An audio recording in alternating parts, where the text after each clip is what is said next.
Good morning everyone. In this video lecture we are going to learn about the results of midpoint theorem and their proof with the help of coordinate geometry. तो हम लोग चलिए proof करते हैं इसको, देखते हैं कि मिड पॉइंट थ्योरम्स क्या होते हैं, उनके रिजल्ट्स क्या होते हैं एंड हम इन रिजल्ट्स को कोऑर्डिनेट ज्योमेट्री की हेल्प से कैसे प्रूफ कर सकते हैं। तो यहाँ पे हेडिंग डालिए mid point theorem, mid point theorem.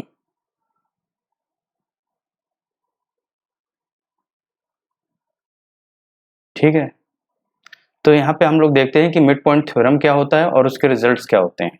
तो सबसे पहले मैं एक ट्रायंगल लूंगा,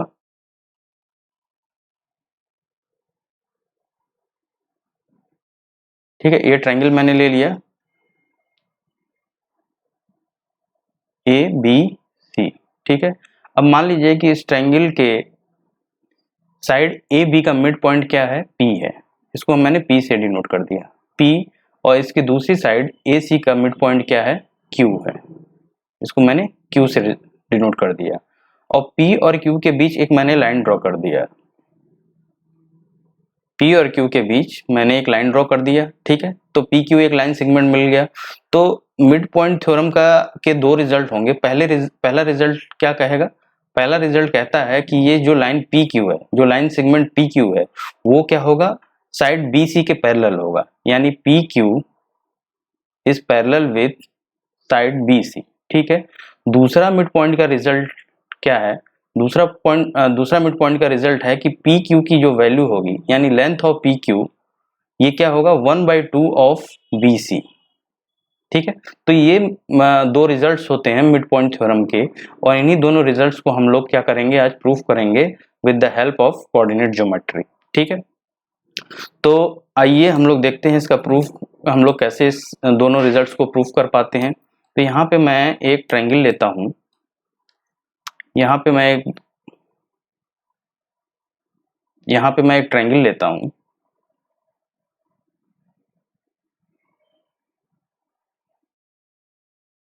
ठीक है, ये मैंने एक ट्रायंगल ले लिया, इसको मान लीजिए ये ए है, इस वर्टेक्स को मैंने बी मान लिया, इसको सी मान लिया। तो सबसे पहले हमने क्या लिया, एक ट्रायंगल लिया, यहाँ मैं इसको थोड़ा सा ऐसे, ठीक है, ट्रायंगल ले लिया। सबसे पहले हमने एक ट्रायंगल ए बी सी लिया, ए बी सी। दूसरी बात की, इस ट्रायंगल ए बी सी की साइड बी सी को मैंने एक्स एक्सिस पे लिया, यानी ये बी सी को, साइड बी सी को मैं किस पे ले लेता हूँ, इसको एक्स एक्सिस पे ले लेता हूँ। ठीक है, अभी मैं बताऊंगा कि मैंने इस ट्रायंगल के साइड बीसी को एक्स एक्सिस पे क्यों ले लिया। तो एक हम लोग यहाँ पे क्या करना पड़ेगा, हमें ड्रॉ करना पड़ेगा कार्टेशियन प्लेन, जिसमें एक्स एक्सिस और वाई एक्सिस को ड्रॉ करते हैं। तो जैसे मुझे एक्स एक्सिस को ड्रॉ करना है, तो यहाँ पे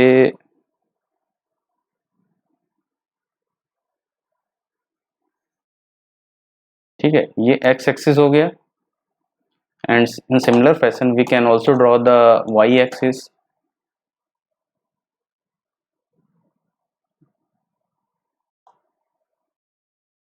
वाई एक्सिस को हम लोगों ने कहाँ पे लिया, बीसी के मिडिल पे, मतलब बीसी के मिड पॉइंट को हम लोगों ने ओरिजिन मान लिया है। यहाँ पे दूसरी बात मैं लिखूं, तीसरी बात मैं लिख रहा हूँ, जो बीसी का मिड पॉइंट है, इस मिड पॉइंट ऑफ बीसी को, मिड पॉइंट ऑफ बीसी को हम लोगों ने क्या मान लिया, ओरिजिन मान लिया।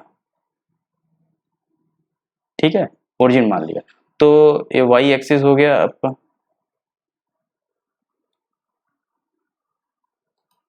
ठीक है, एक्स एक्सिस, इसको एक्स एक्सिस से डिनोट कर देते हैं, ये x axis, minus x axis, ये वाई एक्सिस, और ये माइनस वाई एक्सिस। यहाँ पे हम लोगों ने मान लिया ओरिजिन।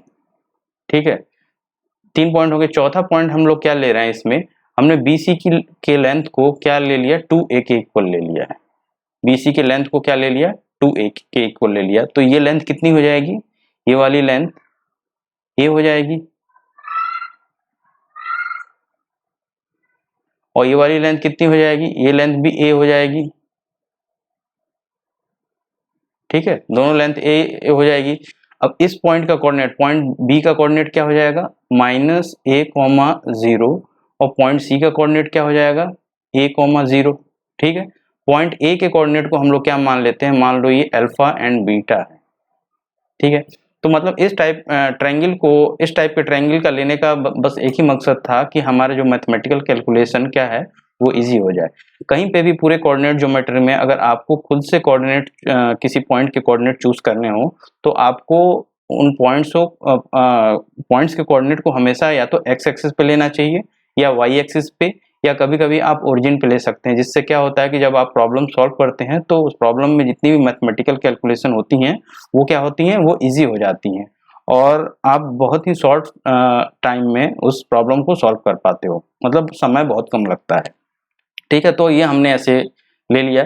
सी का कोऑर्डिनेट क्या हो जाएगा, a,0, बी का कोऑर्डिनेट क्या हो जाएगा, -a,0, एंड ए के कोऑर्डिनेट को मान लिया अल्फा बीटा। अब देखो मिड पॉइंट थ्योरम का जो मिड पॉइंट थ्योरम का जो पहला रिजल्ट था, फर्स्ट रिजल्ट क्या था, P Q is parallel with, sorry यहाँ पे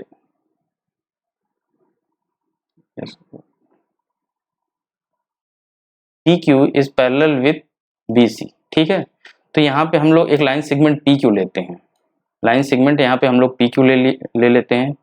यहाँ पे मैंने मान लिया ए बी का मिड पॉइंट पी है, इसको मैंने मान लिया पी, और ए सी का मिड पॉइंट, इस ए सी के मिड पॉइंट को मैंने क्या मान लिया, क्यू है, और पी और क्यू के बीच एक मैंने लाइन ड्रॉ कर दी।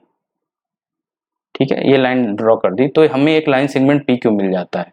तो हमें सबसे पहले क्या प्रूफ करना है, मिड पॉइंट थ्योरम का पहला रिजल्ट, ये पहला रिजल्ट था, फर्स्ट रिजल्ट था कि P Q parallel with B C होना चाहिए। देखो अगर P Q parallel with B C हमें प्रूफ करना है तो ये दो लाइन सेगमेंट, हमारे पास क्या लाइन सेगमेंट पी क्यू है और ये साइड बी सी है। अगर हम इस लाइन सेगमेंट के स्लोप, मतलब पी क्यू के स्लोप को इस साइड बी सी के स्लोप के इक्वल प्रूफ कर दें तो ये दोनों एक दूसरे के पैरेलल हो जाएंगे। ठीक है, अब देखो यहाँ पे क्या है कि जो स्लोप ऑफ बी सी क्या हो जाएगा, मतलब अगर हमें प्रूफ करना है कि P Q parallel with B C है तो क्या होना चाहिए, स्लोप ऑफ पी क्यू किसके बराबर होना चाहिए, स्लोप ऑफ बी सी के बराबर होना चाहिए। और स्लोप ऑफ बी सी क्या है, slope of side B C, side B C ये 0 होगा।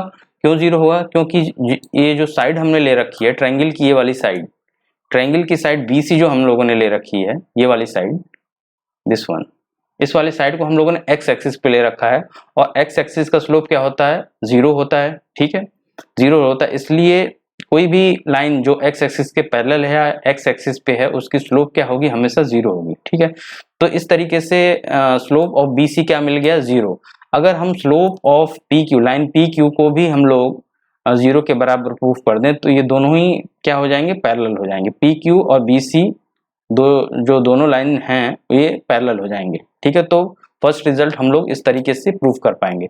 अब देखो जैसे यहाँ पे मुझे इस लाइन सेगमेंट का स्लोप कैलकुलेट करना है तो पॉइंट पी के कोऑर्डिनेट पता होने चाहिए और पॉइंट क्यू के कोऑर्डिनेट पता होने चाहिए। अब पॉइंट पी के कोऑर्डिनेट को हम लोग कैसे कैलकुलेट करेंगे, with the help of section formula we can calculate the coordinate of point P. ठीक है, क्योंकि ये जो पॉइंट पी है वो इस साइड ए बी को इंटरनली 1:1 रेशियो में डिवाइड कर रहा है, या दूसरे शब्दों में मैं कहूँ कि ये जो पॉइंट पी है वो ए बी का मिड पॉइंट है, तो इसके कोऑर्डिनेट को हम लोग कैलकुलेट कर सकते हैं with the help of section formula. तो पॉइंट पी के कोऑर्डिनेट क्या हो जाएंगे, पॉइंट पी का एक्स कोऑर्डिनेट हो जाएगा अल्फा माइनस a बाई 2, क्योंकि x1 प्लस x2 बाई 2 होता है। ऐसे ही p का y कोऑर्डिनेट क्या हो जाएगा, बीटा प्लस 0 बाई 2। ठीक है, इस तरीके से हमें क्या मिल गए, p के दोनों कोऑर्डिनेट मिल गए। पॉइंट p के x कोऑर्डिनेट भी हम लोगों ने कैलकुलेट कर लिया और y कोऑर्डिनेट को भी कैलकुलेट कर लिया। अब इन सिमिलरली हम लोग क्या कर सकते हैं, p के इस पॉइंट q के x कोऑर्डिनेट और y कोऑर्डिनेट को कैलकुलेट कर सकते हैं, क्योंकि जो पॉइंट q है वो लाइन a b का मिड पॉइंट है। तो इसका x कोऑर्डिनेट क्या हो जाएगा, अल्फा प्लस a बाई 2 हो जाएगा, एंड ये क्या हो जाएगा, बीटा प्लस 0/2 हो जाएगा। ठीक है, इस तरीके से हम लोगों ने क्या कर लिया, पॉइंट पी के लाइन सेगमेंट पी क्यू में पॉइंट पी और क्यू के कोऑर्डिनेट्स को कैलकुलेट कर लिया। ठीक है, अब देखो इस लाइन सेगमेंट के स्लोप को कैसे कैलकुलेट करते हैं। जैसे मान लो इसको मान लो x1 y1 और इन कोऑर्डिनेट को मान लेते हैं हम लोग x2 y2। ठीक है, इन कोऑर्डिनेट्स को मान लेते हैं x2 y2। तो स्लोप ऑफ BC की मैं बात करूं, स्लोप ऑफ PQ की मैं बात करूं, slope of PQ line segment PQ की बात करूं तो इसकी वैल्यू क्या हो जाएगी, y2 minus y1 by x2 minus x1। ठीक है, और इसको कैलकुलेट करोगे तो यहाँ पे देखो y2 की वैल्यू क्या है, y2 की वैल्यू बीटा/2 है और y1 की वैल्यू भी बीटा/2 है। x2 की वैल्यू क्या है, x2 की वैल्यू अल्फा प्लस a/2 है और x1 की वैल्यू अल्फा माइनस a/2 है। तो इन सारी वैल्यूज को इस इक्वेशन में पुट करते हैं। तो y2 की वैल्यू क्या थी, y2 की वैल्यू थी बीटा/2 माइनस बीटा/2, y1 की वैल्यू पुट की हमने और यहाँ पे x2 की वैल्यू क्या थी, alpha plus a/2 minus alpha minus a/2। तो ये वैल्यू क्या आ जाएगी, 0 ऊपर आ जाएगा और यहाँ पे a नीचे a आएगा, यानी इसको सॉल्व करेंगे तो इसकी भी वैल्यू क्या आ जाएगी, 0 आ जाएगी। यानी हमने देखा कि स्लोप ऑफ PQ मतलब यहाँ पे slope of line segment PQ भी क्या है, 0 है। और ऑलरेडी हम जानते हैं कि स्लोप ऑफ BC क्या था, ये भी 0 था। यानी इन दोनों लाइनों के स्लोप क्या हैं, इक्वल हैं। इसलिए हम लोग कह सकते हैं कि ये जो लाइन PQ है, लाइन सेगमेंट PQ है, वो क्या है, होगा BC के, लाइन सेगमेंट PQ है वो BC के पैरेलल होगा। तो ये फर्स्ट रिजल्ट जो है मिड पॉइंट थ्योरम का वो हम लोगों ने क्या कर दिया, प्रूव कर लिया। ठीक है, अब सेकंड रिजल्ट पे आते हैं। सेकंड रिजल्ट क्या था, यहाँ पे देखते हैं सेकंड रिजल्ट क्या था। मिड पॉइंट थ्योरम का सेकंड रिजल्ट था कि PQ की वैल्यू ये क्या होगी, 1/2 ऑफ BC होगी। ठीक है, तो हम लोगों ने यहाँ पे BC को क्या मान रखा है, BC की लेंथ को, मतलब length of line segment PQ will be equal to half of length of side BC। ठीक है, यहाँ पे पहले ही से हम लोगों ने BC को क्या मान रखा है, 2a। ठीक है, तो अगर हम लोग PQ की लेंथ को a के बराबर प्रूफ कर दें, PQ की लेंथ को a के बराबर प्रूफ कर दें, तो हम लोग मिड पॉइंट थ्योरम के इस रिजल्ट को क्या कर पाएंगे, प्रूफ कर पाएंगे। ठीक है, इस रिजल्ट को प्रूफ कर पाएंगे। तो PQ की लेंथ को हम लोग कैलकुलेट करते हैं। अब देखो इस लाइन सेगमेंट PQ की लेंथ को कैसे कैलकुलेट किया जाता है। जैसे मान लो, तो लेंथ ऑफ लाइन सेगमेंट यहाँ पे लिखेंगे, length of line segment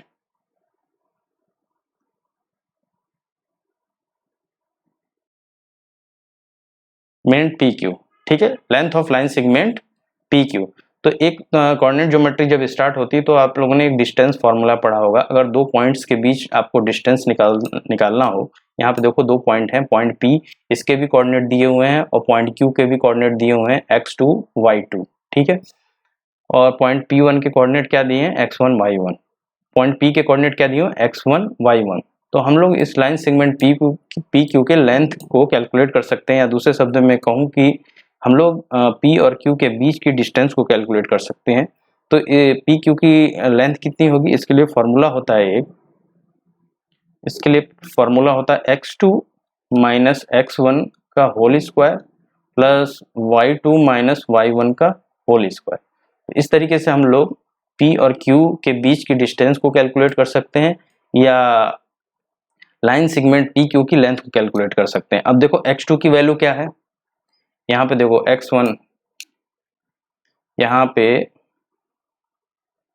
x2 की वैल्यू ये है, x1 की वैल्यू ये है, ऐसे ही y2 की वैल्यू क्या है, बीटा/2, और y1 की वैल्यू क्या है, बीटा/2। तो इन सभी वैल्यूज को हम लोग इस इक्वेशन में पुट करते हैं।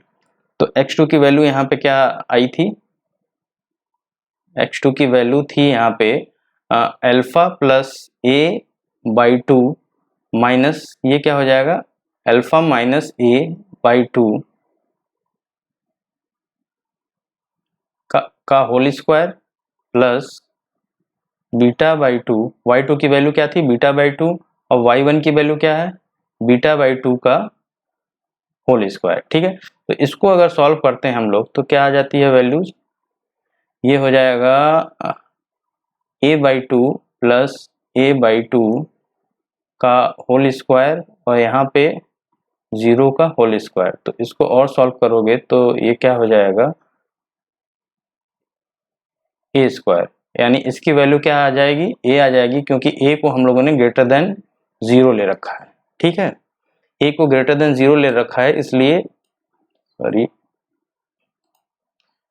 ए को हम लोगों ने ग्रेटर देन 0 ले रखा है, इसलिए इसकी वैल्यू ए आ जाएगी। यानी यहाँ पे लाइन सेगमेंट पी क्यू की जो लेंथ कैलकुलेट होकर के आई वो क्या होकर के क्या आई, लाइन सेगमेंट पी क्यू की जो लेंथ कैलकुलेट होकर के आई ए है, यानी पी क्यू की लेंथ क्या आई यहाँ पे ए आई, और बी सी की लेंथ क्या थी ये हम लोगों ने ऑलरेडी ले रखा था 2a के बराबर, यानी यहाँ पे पी क्यू की वैल्यू क्या हो गई 1/2 ऑफ बी सी, यानी हम लोगों ने मिड पॉइंट थ्योरम के सेकंड रिजल्ट को भी क्या कर दिया यहाँ पे प्रूफ कर दिया। तो इस तरीके से हम लोगों ने कोऑर्डिनेट ज्योमेट्री की हेल्प से मिड पॉइंट थ्योरम के दोनों ही रिजल्ट्स को, जो दोनों ही स्टेटमेंट होते हैं या रिजल्ट कह लें, उन दोनों रिजल्ट्स को प्रूफ कर दिया।